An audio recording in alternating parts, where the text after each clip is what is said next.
I'm Tom. And I'm Tom. And you're watching or listening to With the Toms podcast. Across the series, we'll be delving into the world of learning. Stuff like psychology behind how people learn, how to engage with learners, and what makes good content. Because we all know not all content is made equal. Okay, let's get started.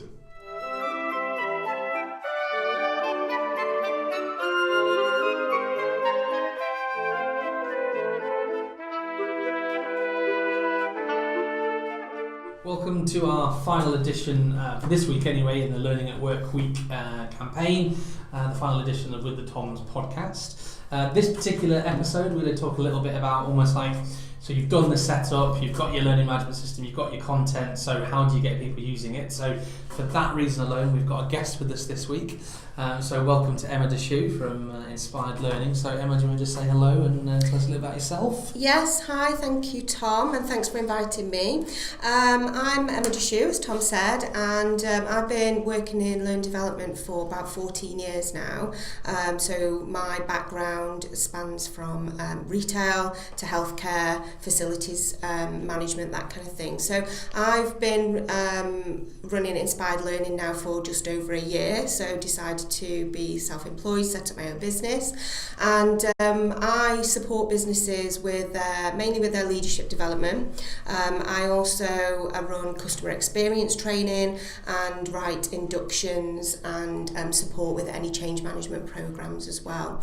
I also deliver self-development workshops externally to businesses, so with the public, and I'm a coach as well. Fantastic, brilliant, Emma. Great to have you here today. So, I mean, I think as I was saying, I know you've worked for some great brands over the years. We've done some sessions this week that have been quite theoretical about the future of learning, the shape of learning, and how you can make great content. But we're interested in this session particularly talking about some of the practical things you can do. So it's almost like, as we were saying in the intro there, that you've got a learning management system. You might have gone and got some great content. If not, you can always get ours. But without the plug, the shameless plug there. It's the idea of how can you be more practical. And if you're in that position where you've got the system, you've got content, but you're trying to get people engaged with it. I guess we're interested to know, in your experience, what kinds of things can people do to get people excited about wanting to learn? Yeah, and I have experienced that over the years where people have either had no digital learning before or they've had quite old school e-learning, so you're flicking through PowerPoint, or it feels like you're flicking through a set of PowerPoint slides with no sound. So then to try and get a workforce engaged with some new, different e-learning that's, engaging and more bite-sized as well, so it doesn't take an hour and a half to go through a module. To try and get people to log on to that in the first place, I think businesses can struggle with that sometimes, but some of the things that I've done in the past is just really do something that's completely different that people don't expect, so it actually really stands out as being something different, and also just kind of from a comms point of view, just put it out everywhere. It's not one size fits all, so it's not just, let's do an email campaign and hope that somebody reads that. From the comms and all the way to the build up to the launch. It's about putting posters out there that people are going to see. I've done them, I've put them on the back of toilet doors so you can't even go to the toilet without knowing that there's this new e-learning that's coming. So like I say, posters, the comm side of things in terms of email, just letting all managers know so that they can get engaged, going into team meetings as well. So if you can get into there as an L&D team and do a presentation, actually show people a glimpse of what this new e-learning looks like. And then also, just on the back of doing something completely different, I think because e-learning is kind of it is a grab-and-go product, what I did in one of the businesses that I worked in is absolutely treated it like that. So we opened up almost like a pop-up shop. So one of our meeting rooms we turned into this pop-up shop. We made it look a cross between like an Apple store and a comic book store. So we had all these great things around the wall, around the room. We had all these laptops set up with headphones, and we treated it like a shop. So we put opening times on the door on the outside, made it really informal for people to just come in whatever time they wanted, whether it was breaks, lunches, and have a sandwich at the same time, but to log on to this new e-learning and actually do a couple of the modules whilst they were in the room. Yep.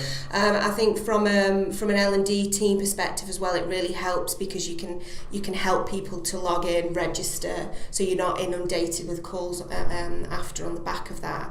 And just the engagement that week was just amazing. We were taking pictures throughout the week, we were uploading them to the intranet, which was then meaning people could come in throughout the week. And we had a night shift as well that purposely planned the calls that they were making so that the team could come in and go on. So we did a night shift, and so people could do that as well.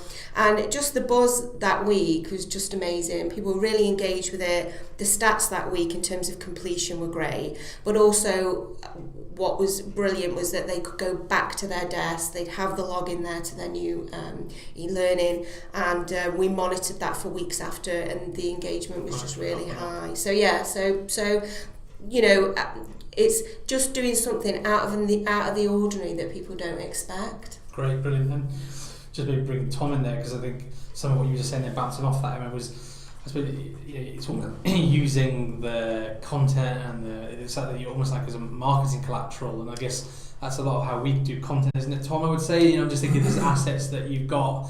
You probably should not be afraid to use the content to help you market it in the first place. Well, yeah, exactly. I mean, we try to support people with that, don't we? With blended materials like infographics and posters and all sorts of stuff. So, yeah, if you've got, we provide that, and you're right, don't sit on it. Get it out everywhere. Yeah, definitely. And I mean, and I've worked in teams before as well, where in large L&D teams, where you've got an online team that looks after the LMS, you've got a team that delivers maybe training to your frontline colleagues, and then a team of management development consultants, and it can be very siloed.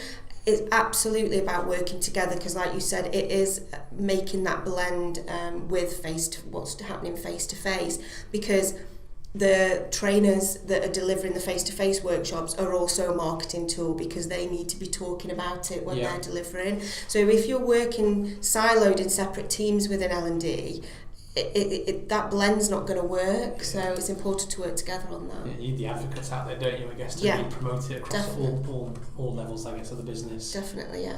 Cool. And I guess if we think about this year's topic is the future of learning and shaping up learning, I suppose, what sort of things have you come across, or what sort of thoughts have you got around that bit around the future workforce and how we start to get them engaged? I mean, any thoughts there, Emma? Yeah, I mean, I think to start with, I mean, anybody at any age, in terms of shaping the future, it is about the more you learn, the brighter your future's going to be. And I think, again, that's what's great about digital learning as opposed to face-to-face, because you can be invited onto a workshop, whether you're suggested by your manager or whether it's because you're in a particular role. You're invited onto a workshop that tends to be kind of matched to the job role that you're doing now. What's great about digital learning is if you're wanting to progress, and I always talk about you should always act as though you're in the next job you want to be in. So if you look at what that learning involves to get you there, when you've got a suite of learning that's available to you within an organisation, you can pick and choose what it is that you're wanting to do. So there's that for all the workforce. But I think also, we really need to be, and I know there's a lot of people and there's a lot of talk out there, and we started to talk about millennials and now we're into Generation Z. I think we really need to be thinking about that age range and thinking about how they best learn, because you've got 70% of Generation Z are watching 2 hours worth of YouTube videos every day. So common sense tells you that in terms of digital learning, that's the way they prefer to learn. And also bite size, because you've got things like Insta stories, Snapchat, that people are just wanting this very quick bite-sized bits of information, and not necessarily wanting to either do an hour and a half e-learning module or come on to a full day workshop.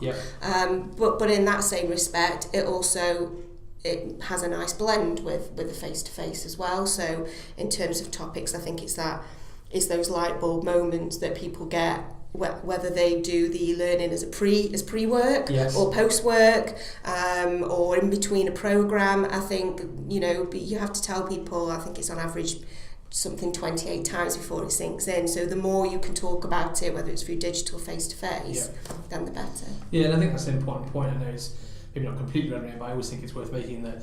I like the bit there.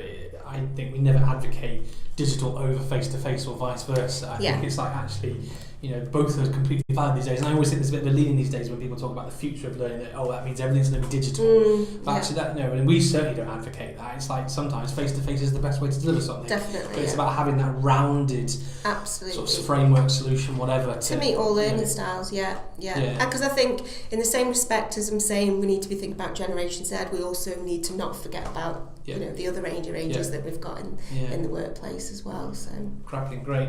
And I suppose just to flip it on its head, I mean, you've obviously talked there about some things that are great in terms of thinking about implementing and making things happen. I mean, what's the things to avoid, or what makes bad kind of content or bad sort of L&D sort of implementation? Anything there that you can avoid?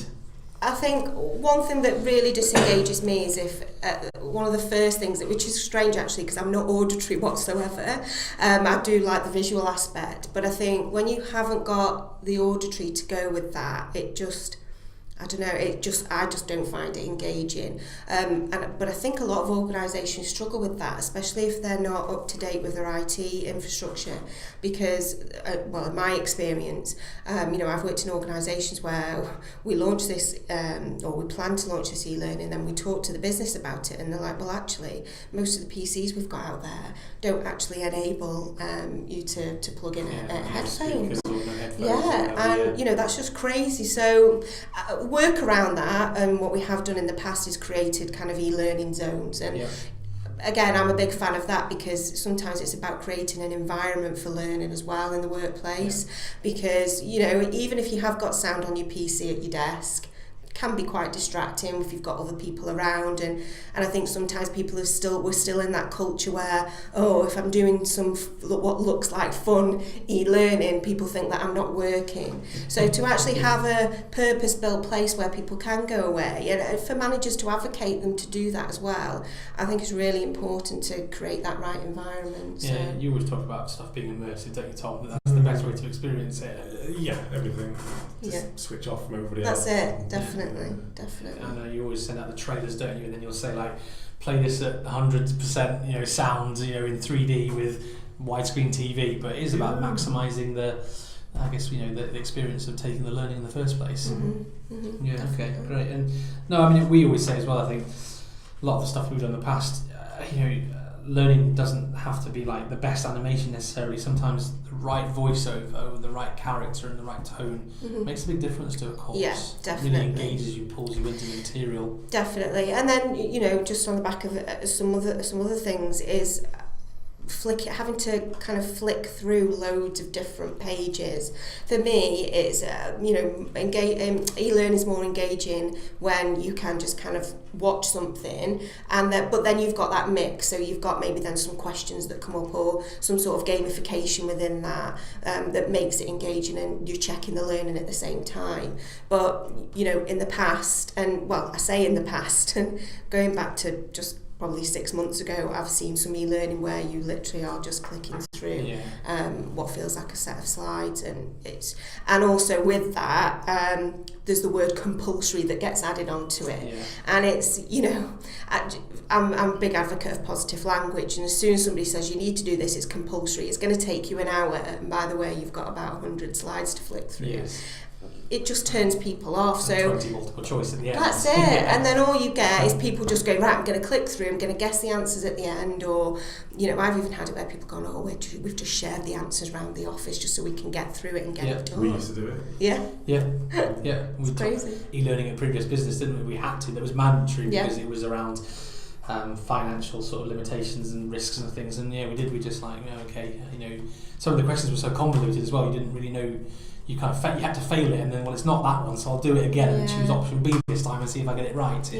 Didn't learn it. I can't even remember what the topic was, to be honest. That bad. Yeah, it's mainly kind of health and safety, some sort of manual handling or something like that.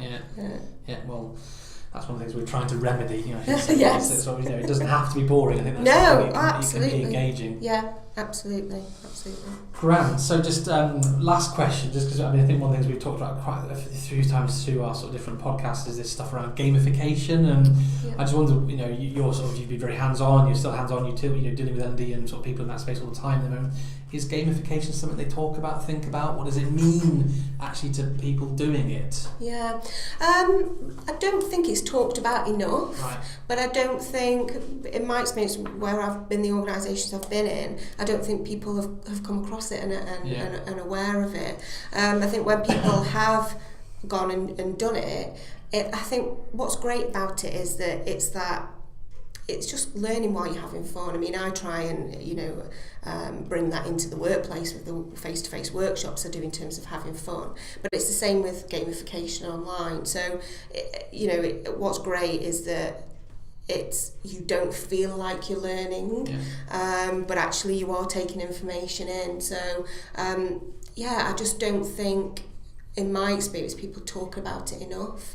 And also, I think people think that it might just be for a certain level of colleagues, when actually they kind of think, if it's for managers, then it's maybe a little bit patronising. But I know loads of managers that love to do that. So, but I think it's just, again, it's that culture, it's that mindset. That people think maybe it's only for frontline, and then rolling out e-learning to frontline colleagues is a whole different ballgame and conversation altogether. Probably a different podcast altogether, isn't it? Is, but yes, it has its own separate challenges, doesn't it? Yes. Without doubt. Yeah. Brilliant. All right. Tom, anything else to ask Emma? No. Brilliant. Well, look, Emma, thanks very much. Yeah, That's thank you. Really good. It's just great to get that bit more practicality to things. Hopefully, something that people can think about. Just take away, even if it's one nugget, really, isn't it? It can make the difference to running on your campaign. Definitely. So, I think if they wanted to find out a bit more about Emma Dechoux and inspired learning, where would they go? Yeah, so pretty much every online platform. So I have a Facebook page, Inspired Learning. I'm on LinkedIn, and my website is inspiredlearninglimited.co.uk. Fantastic, brilliant. Well, it's been lovely to have you on board, Emma. Thank you. Thanks very much for joining us. Thanks very much. And as we always say at the end of every episode, it's good night from him. It's good night from him. Brilliant. Thanks very much.